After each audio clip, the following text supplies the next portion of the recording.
Hello, everyone, and welcome back to the English podcast. I'm Zara, and today's episode is all about one of the most valuable resources we have time. And I'm Mark. Time is something we can never get back, which is why learning how to use it wisely is so important. Exactly. In today's fast paced world, distractions are everywhere social media, constant notifications, endless to do lists, and it's easy to feel like there just aren't enough hours in the day. But the truth is, it's not about how much time you have. It's about how you use it. Today, we'll share practical strategies to help you stop wasting time, boost your productivity, and achieve your goals. By the end of this episode, you'll have a clear plan to take back control of your time and make the most of every day. So grab your favorite drink, get comfortable, and let's get started. Let's begin with why time management is so important. Mark, what's your take on this? Well, time management isn't just about getting more done. It's about making time for what truly matters. When you manage your time effectively, you reduce stress, improve focus, and create space for things you enjoy. Exactly. Poor time management often leads to feeling overwhelmed and stuck in a cycle of procrastination. On the flip side, managing your time well gives you a sense of control and accomplishment. I also think it's important to remember that time is finite. We all have the same 24 hours in a day, but how we choose to spend those hours determines our success. And the good news is, time management is a skill, meaning anyone can learn it with the right strategies and mindset. The first step to improving time management is identifying what's wasting your time. Zara, what are some common time wasters? Social media is a big one. How many times have you opened your phone to check one thing, only to realize you've spent 30 minutes scrolling? Guilty. Another common time waster is multitasking. It feels like you're being productive, but studies show that switching between tasks actually makes you less efficient. Procrastination is another big one. Sometimes we delay tasks because they seem too difficult or boring, but that delay often makes things worse. And don't forget about distractions like unnecessary notifications, long meetings, and overcommitments. These can quickly eat up your time without you realizing it. The key is to be honest with yourself. Track how you're spending your time for a few days and note where it's being wasted. Once you know your time wasters, you can start to eliminate or reduce them. Once you've identified your time wasters, the next step is to prioritize your tasks. Mark, how do you decide what's most important? I use a method called the Eisenhower matrix. It helps you categorize tasks into 4 quadrants. 1, important and urgent. Do these tasks immediately. 2, important but not urgent. Schedule these tasks. 3, not important but urgent. Delegate these tasks if possible. 4, not important and not urgent. Eliminate or postpone these tasks. That's such a great framework. Another approach I like is the Big 3 rule, choosing 3 key tasks to focus on each day. Even if you only complete those 3, you'll still feel productive. And don't forget to align your tasks with your goals. Ask yourself, does this task help me achieve my short-term or long-term goals? If not, reconsider its importance. Also, be realistic with your priorities. Don't fill your to-do list with 20 tasks. Focus on what's meaningful and achievable. Planning your day can make or break your productivity. Zara, what's your approach to planning? I love time blocking. It's when you assign specific time slots to different tasks or activities. For example, I'll block 9 to 10 a.m. for emails and 10 to 11 a.m. for deep work. It's a great technique. I also use a weekly planner to get an overview of my tasks for the entire week. It helps me stay ahead and avoid last-minute scrambling. Another tip is to plan your day the night before. Spend 10 minutes reviewing your schedule and setting priorities for the next day. This way, you start your morning with a clear plan. And remember to schedule breaks. Productivity isn't about working non-stop. It's about working smart. Short breaks help you recharge and avoid burnout. Planning your day doesn't have to be complicated. Find a system that works for you and stick with it. Let's talk about single tasking versus multitasking. Mark, why do you think single tasking is so effective? Because when you focus on one task at a time, you give it your full attention, which leads to better quality work and faster completion. Multitasking, on the other hand, divides your focus and increases mistakes. Exactly. Studies show that multitasking can reduce productivity by up to 40%. So instead of trying to juggle multiple things at once, focus on one task, complete it, and then move on. A great way to practice single tasking is by using a timer. Set a timer for 25 minutes, work on one task without distractions, then take a 5-minute break. This is called the Pomodoro technique. Another tip is to minimize distractions, turn off notifications, close unnecessary tabs, and create a clutter-free workspace. The more you practice single tasking, the easier it becomes to stay focused and productive. Procrastination is something we've all struggled with. Mark, what's your advice for overcoming it? One of the best ways to beat procrastination is to break tasks into smaller steps. When a task feels overwhelming, you're more likely to avoid it. But when you break it down, it feels more manageable. I love that tip. I also use the 2-minute rule. If a task takes less than 2 minutes to complete, do it immediately instead of putting it off. Another strategy is to set a timer and commit to working for just 5 minutes. Often getting started is the hardest part, but once you begin, you'll find it easier to keep going. And don't forget to remove distractions. If you're trying to write an email but keep checking your phone, put your phone in another room until you're done. Lastly, reward yourself after completing tasks. Knowing there's a reward at the end can motivate you to push through procrastination. Let's talk about boundaries. Mark, why is saying no so important for time management? Because if you say yes to everything, you'll spread yourself too thin and end up overwhelmed. Learning to say no to low-priority tasks allows you to focus on what really matters. Exactly. It's not about being rude. It's about respecting your own time and energy. A good way to decline politely is to say, "I'd love to help, but I'm currently focused on another priority." This sets a boundary without offending anyone. And remember, every time you say yes to something, you're saying no to something else, often your own goals or self-care. Saying no gets easier with practice, and it's a powerful way to protect your time.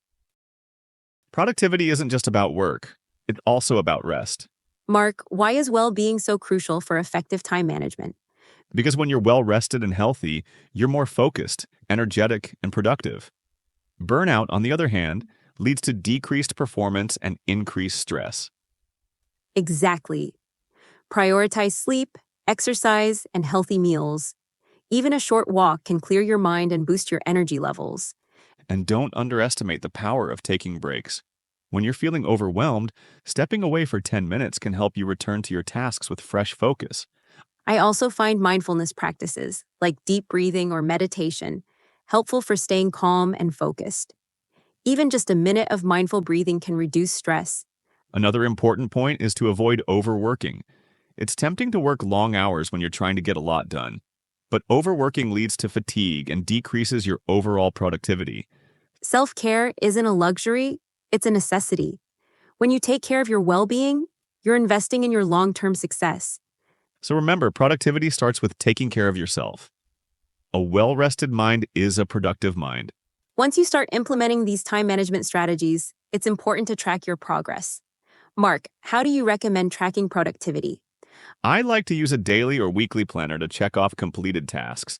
It's satisfying to see how much I've accomplished, and it helps me stay on track with my goals. That's a great tip. I also recommend reflecting at the end of the week. Ask yourself questions like, what worked well? What could I improve? Self-reflection helps you fine-tune your time management strategies. Another option is to use productivity apps like Trello, Notion, or Todoist.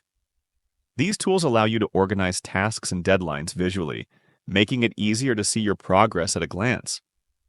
For those who prefer simplicity, even a basic to-do list can do the trick.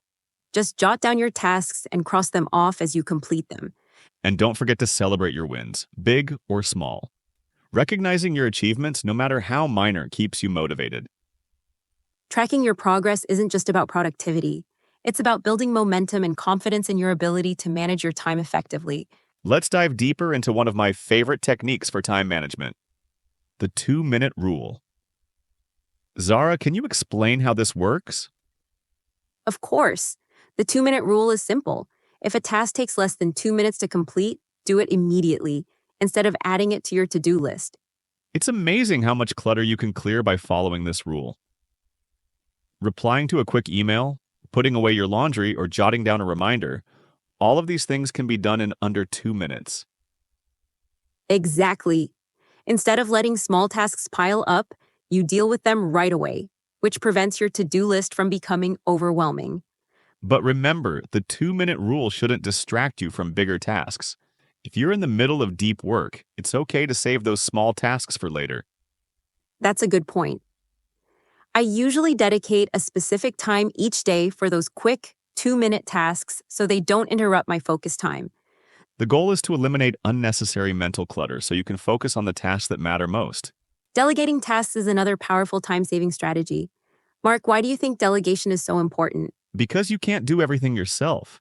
Delegating allows you to focus on the tasks that require your attention while trusting others to handle things you don't need to do personally.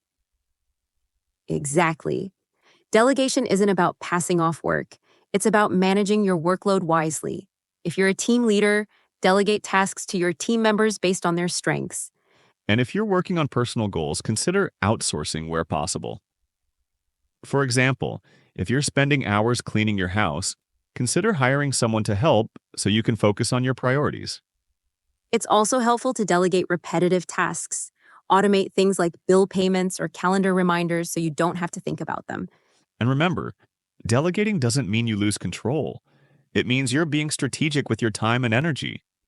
The more you delegate or automate, the more time you free up for meaningful work. We've talked a lot about what you should do, but what about what you shouldn't do? Zara, have you ever created a not-to-do list? Yes, I have. A not-to-do list helps you identify habits or activities that waste your time, like constantly checking your phone or saying yes to unnecessary meetings. Exactly. Sometimes productivity is more about what you eliminate than what you add. Removing distractions and low-priority tasks can make your day far more productive.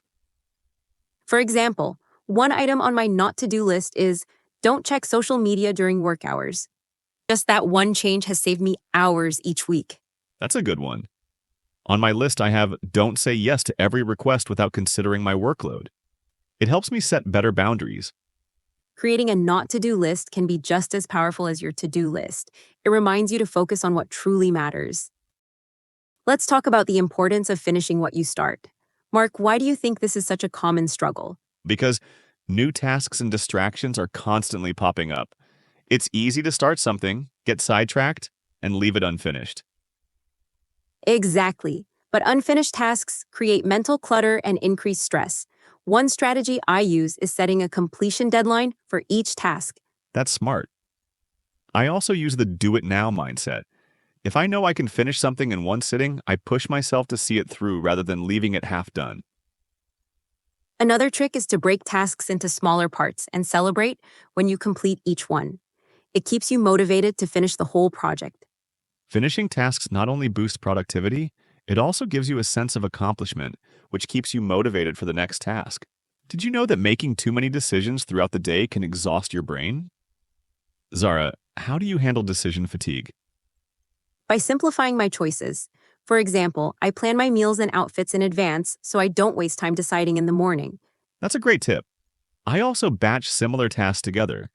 Instead of deciding when to answer emails, I dedicate a specific time for it each day, so I'm not making that decision repeatedly.